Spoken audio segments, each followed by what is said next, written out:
Nandito tayo ngayon mga kapapsi sa BGC Taguig.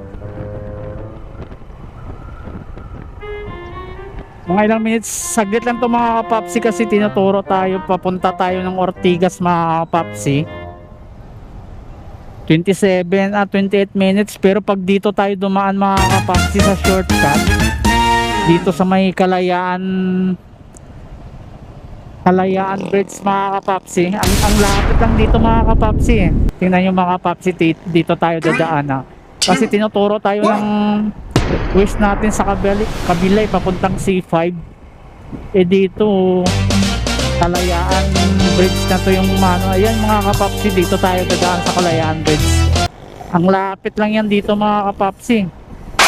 Pagtawid mo yan mga 3 minutes sa 5 minutes Ortigas na yan eh. Ayan o.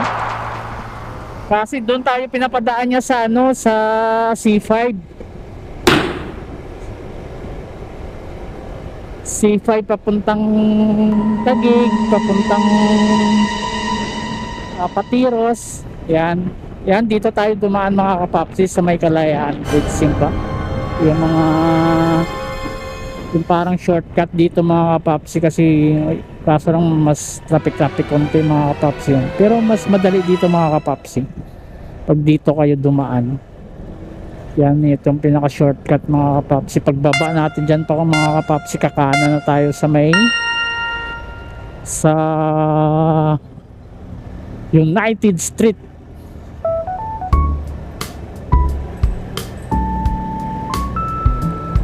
Ayan o. Lapit lang tayo mga kapapsi pag kakanan tayo dyan pagbaba natin.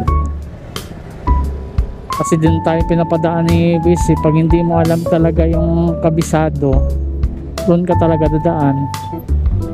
Kaya mainam dito mga kapapsi, mas malapit-lapit eh. Bagong bukas lang din to mga kapapsi oh.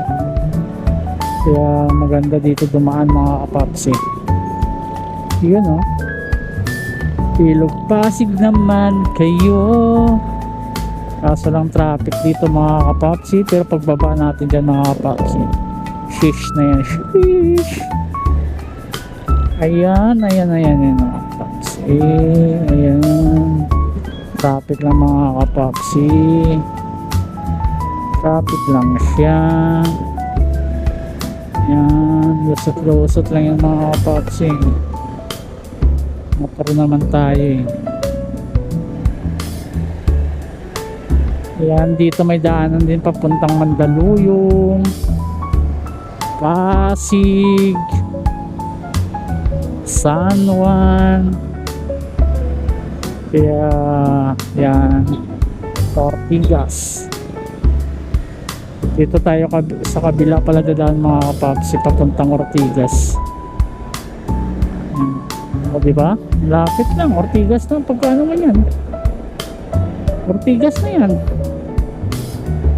O diba? Oh, sheesh. O talaga wis, saan mo tinuturo? Akala mo hindi ko alam ha. Yan, Ortigas na. Ortigas na yan mga kapapsi.